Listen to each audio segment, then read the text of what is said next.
Karen complained my candles were too smelly, so I installed a giant mist cannon that never stops. The air in Willow Creek always carried a faint sweetness, like honeysuckle on a summer breeze. My little shop, Scented Haven, was the heart of it, tucked between a bakery and a thrift store on Main Street. I poured my soul into crafting candles, each one a tiny universe of fragrance, from lavender dusk to spiced cider glow. Customers said my candles could soothe a broken heart or spark a forgotten memory. But not Karen. Oh no. Karen Hensley had a nose for trouble and a tongue sharper than a butcher's knife. It started on a Tuesday, the kind of day where the sun feels too lazy to shine. Karen stormed into my shop, her purse swinging like a wrecking ball. Her face was a map of indignation, lips pursed so tight they could have cracked walnuts. "Ellie Harper," she declared, pointing a manicured finger at me. "Your candles are an assault on my senses." I blinked, mid-pour on a batch of jasmine glow, wax dripping onto my apron. "Excuse me," I said, trying to keep my voice steady. Karen huffed, her voice rising like a siren. "They're too smelly. I live 3 houses down, and I can't open my windows without choking on your stink bombs. Fix it, or I'm calling the town council." I stood there, wax hardening on my fingers, as she spun on her heels and marched out. The bell above the door jangled like a mocking laugh. Too smelly? My candles were my life's work, crafted with care, each scent a story. I'd spent years perfecting them, blending oils until my hands smelled like a meadow. And now, Karen Hensley, queen of complaints, wanted to snuff it all out? I laughed, bitter and sharp, but the sting lingered. Willow Creek was small gossip spread faster than wildfire. If Karen got her way, my shop could be in trouble. By Thursday, she'd made good on her threat.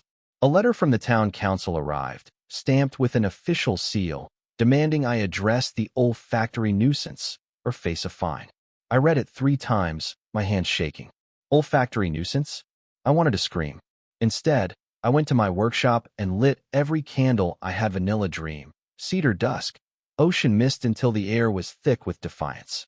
That's when the idea hit me, wild and reckless, like a spark in dry grass. If Karen thought my candles were smelly, I'd give her something to really complain about.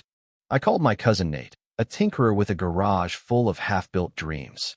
"Nate," I said, pacing my shop, "can you build something that sprays scent? Like a lot of it?" He chuckled, the kind of laugh that meant he was already sketching in his head. "How big we talking, Ellie?" I glanced out my window, imagining Karen's pristine lawn 3 houses down. "Big," I said. "Real big." 2 weeks later, Nate delivered. The mist cannon was a beast 6 feet tall, gleaming like a steampunk nightmare, with a tank that could hold gallons of fragrance.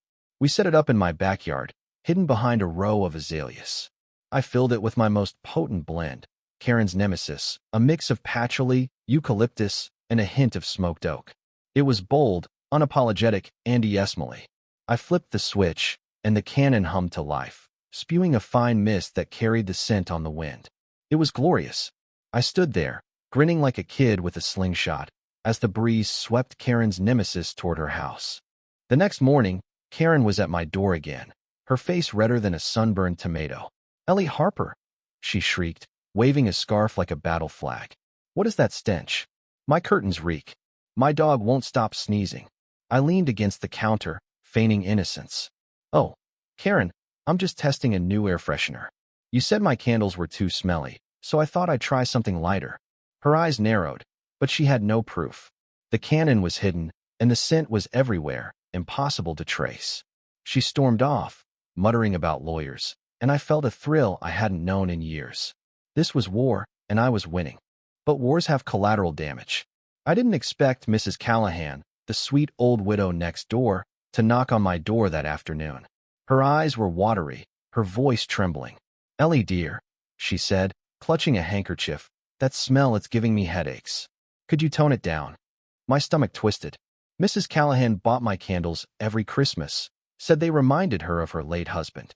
I mumbled an apology, promising to adjust the air freshener. That night, I tweaked the cannon's timer, setting it to mist only at dawn and dusk. But the guilt gnawed at me. Was I becoming the nuisance Karen accused me of? The town started to divide. Some folks loved the scent, stopping by to ask if I'd bottled it yet. Others whispered about that Harper girl and her smell machine. Karen, of course, escalated. She posted on the town's Facebook group, calling my shop a public health hazard. Comments piled up, some defending me, others egging her on. I tried to laugh it off, but sales dipped. Regulars hesitated, sniffing the air like they expected poison. I doubled down, tweaking Karen's nemesis to be even bolder, adding a zing of lemongrass. If I was going down, I'd go down swinging. Then came the twist I didn't see coming.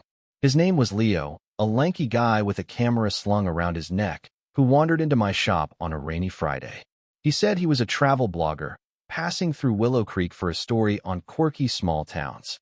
His grin was disarming, his questions relentless. "So," he said, sniffing a candle, "what's with the scent feud? I hear you're battling some lady named Karen." I froze, my heart thudding. How did he know? He winked, pulling up Karen's post on his phone. "This is viral material, Ellie. Mind if I dig in?" I should have said no, but I was tired, reckless, and maybe a little flattered. Leo stayed for an hour, charming stories out of me how I started the shop to escape a soul-crushing desk job, how Karen's complaints felt like attacks on my dreams. He laughed at my quips, scribbled notes, and promised to buy a candle before he left. "You're welcome," he said, slipping out into the rain. I didn't think much of it until his article hit the internet 2 days later. The headline was a gut punch: Candle Queen versus Karen, the Smelly Saga of Willow Creek. Leo had interviewed everyone: Karen, Mrs. Callahan, even Nate, who'd spilled about the missed Canon masterpiece. The article was funny, sure, but it painted me as a petty vigilante, spraying scent like a cartoon skunk. Worse, it included a video Karen had somehow gotten, showing the cannon in my backyard, misting away. Comments online were merciless.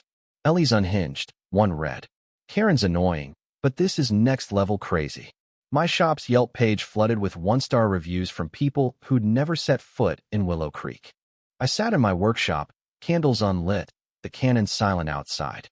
The thrill of revenge was gone, replaced by a hollow ache. Had I gone too far? Karen was a bully, but I'd heard others' misses. Callahan, my customers, myself. I called Nate, my voice thick. "Take it apart," I said. "The cannon. I'm done."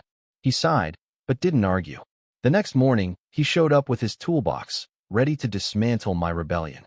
But Karen wasn't know I'd surrendered. That evening, as Nate worked, I heard a rumble outside. Stepping onto my porch, I saw it. A monstrosity parked on Karen's lawn, twice the size of my cannon, spraying a mist that smelled like cheap vanilla and despair. Karen stood beside it, arms crossed, smirking. "Two can play, Ellie," she called, her voice dripping with triumph. My jaw dropped. She'd built her own mist cannon? The air was now a battlefield of clashing scents, my patchouli warring with her saccharine vanilla. Neighbors coughed, dogs howled, and I realized, with a sinking heart, this was my doing. I'd started a war that wouldn't stop. The mist from Karen's cannon hung in the air like a sickly sweet fog, clashing with the remnants of my Karen's nemesis blend. Willow Creek smelled like a perfume factory explosion, and the neighbors were caught in the crossfire. Mrs. Callahan's garden wilted under the onslaught, her roses drooping like they'd given up. Dogs whimpered behind fences, and kids biking down Main Street held their noses, giggling and gagging in equal measure. I stood on my porch, watching Karen's smug grin from 3 houses away, and felt something crack inside me. This wasn't victory. This was chaos, and I'd lit the fuse. Nate, wrench in hand, paused mid-dismantle of my cannon. "Ellie," he said, wiping sweat from his brow, "you gotta end this." "She's gone full supervillain." I nodded, but my mind was spinning. Ending it sounded simple, but how? Karen wasn't just fighting mesh, was fighting for control, for the right to dictate the air we all breathed. And I'd given her the playbook. I went inside, poured a glass of wine, and sat among my unlit candles, their wicks mocking my failure. The shop felt like a tomb, my dreams buried under a haze of bad decisions. The next morning, I tried to make amends. I baked cookies chocolate chip, Mrs. Callahan's favorite, and knocked on her door. She opened it, her eyes red-rimmed, a humidifier humming behind her. "Ellie," she said softly, "I know you didn't mean harm, but it's too much." I handed her the cookies, my throat tight. "I'm stopping it," I promised. "All of it." She patted my hand, her smile faint but kind. "You're a good girl," she said. "Just lost." Her words stung more than Karen's shrieks ever could. I went home and drafted a letter to the town council, admitting to the missed cannon and promising to remove it. I offered to pay for any damages Mrs. Callahan's roses, the neighbor's sneezing dog, whatever it took. Writing it felt like carving out a piece of myself, but pride had no place in surrender. I dropped the letter in the mailbox, then called Leo, the blogger who'd turned my feud into clickbait. "You want a real story?" I said, my voice steady despite the ache in my chest. "Come back. I'm ending the scent war." Leo arrived the next day, camera ready, his grin as infuriating as ever. "So, Candle Queen," he said, leaning against my counter. "What's the grand finale?" I didn't smile. "No finale," I said. "Just cleanup." I showed him the dismantled cannon, now a pile of pipes and gears in my backyard. I told him about the letter, about Mrs. Callahan's headaches, about the town splitting apart. His grin faded, replaced by something like respect. "That's brave," he said. "Not as juicy as a feud, but real." I shrugged. "Real's all I've got left." But Karen wasn't done. Her cannon roared on, spewing vanilla like a taunt. She'd seen Nate take my machine apart and doubled her efforts, misting day and night. The town council called a meeting, and Main Street buzzed with tension. I walked into the community center, head high despite the whispers. Karen was there, front row, her hair sprayed into a helmet of defiance.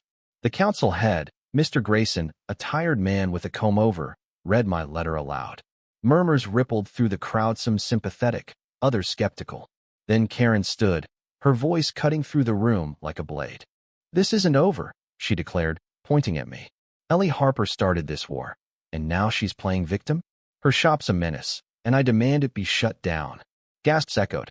My stomach lurched. "Shut down," Senate Haven. My hands gripped the chair, knuckles white. Mr. Grayson sighed, adjusting his glasses. "Mrs. Hensley," he said, "your own device is causing complaints too. We're here to find a solution, not point fingers." Karen sat, fuming, but the damage was done. The crowd was restless, divided between her loyalists and those tired of the stench. That's when the second twist walked in literally. The door creaked open, and a woman I didn't recognize stepped inside. She was tiny, with gray hair in a messy bun and a scarf that smelled faintly of lavender. She raised a hand, shy but firm. "May I speak?" she asked. Mr. Grayson, looking relieved for the interruption, nodded. The woman cleared her throat, her voice soft but clear. "I'm Clara Hensley," she said. "Karen's mother-in-law." The room went silent. Karen's face drained of color, her mouth opening and closing like a fish. Clara continued, her eyes on me. "I moved in with Karen last month, after my husband passed. I love your candles, Ellie. They remind me of him, cedar, like his workshop." She paused, her voice cracking. "But Karen's sensitive to scents. Always has been. She didn't mean to start all this. She's just protecting her home." I stared, my anger unraveling. Karen, sensitive to scents? Why hadn't she said that? Clara turned to Karen, her gaze gentle but unyielding. "And you, dear, need to stop that machine. It's hurting people, just like you said Ellie's candles did." Karen sank into her seat, her defiance crumbling. The crowd murmured, the mood shifting from judgment to something softer understanding. Maybe. Clara's words changed everything. The council voted to ban all scent-dispersing devices, effective immediately. Karen's cannon was dismantled by noon the next day, under Mr. Grayson's supervision. I invited Clara to my shop, giving her a basket of cedar candles, my eyes stinging as she hugged me. "You're kind," she whispered. "Don't let this town forget that." I nodded, but kindness felt like a luxury I'd squandered. The aftermath was quiet but brutal. Scented Haven survived, but sales never recovered. The Yelp reviews lingered, a digital scar. Some neighbors forgave me. Others crossed the street when I passed. Karen avoided me, her curtains always drawn. I heard from Nate that she'd started therapy, something about managing stress and sensitivities. I hoped it helped, but the thought of her pain didn't soothe mine. Clara became a regular, her gentle presence a reminder of what I'd almost destroyed and what I'd learned too late. Months passed, and Willow Creek's air cleared, sweet with honeysuckle again. I kept making candles, but the joy was dimmer, shadowed by regret. One evening, as I locked up, I found a note slipped under the door. No signature, just a scrawl. "Your candles aren't so bad. Sorry." I knew it was Karen. I wanted to laugh, to cry, to burn the note and scatter its ashes. Instead, I tucked it into my pocket, a bitter keepsake. Leo's follow-up article came out that spring, titled The Scent of Peace, Willow Creek's Truce. It was kinder than the first, focusing on Clara's speech and the town's healing. He sent me a copy, with a post-it. "You're more than a headline, Ellie. Keep burning bright." I framed it, not for pride, but as a warning. Revenge had felt like fire, warm and righteous, but it left only ash.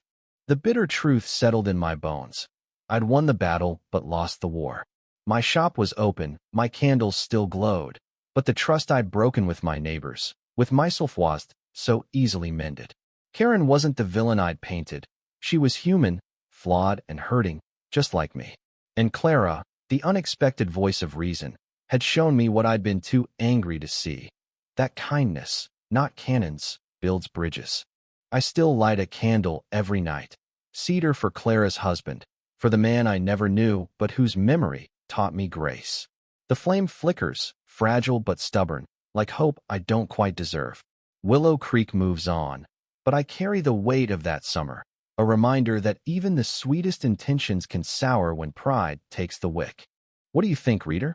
Was I wrong to fight fire with fire, or was Karen's crusade the real spark? Should I have listened sooner, or was the feud inevitable? Share your thoughts, right or wrong. I'm ready to hear them. Maybe your words will light a new path, one I couldn't see through the mist.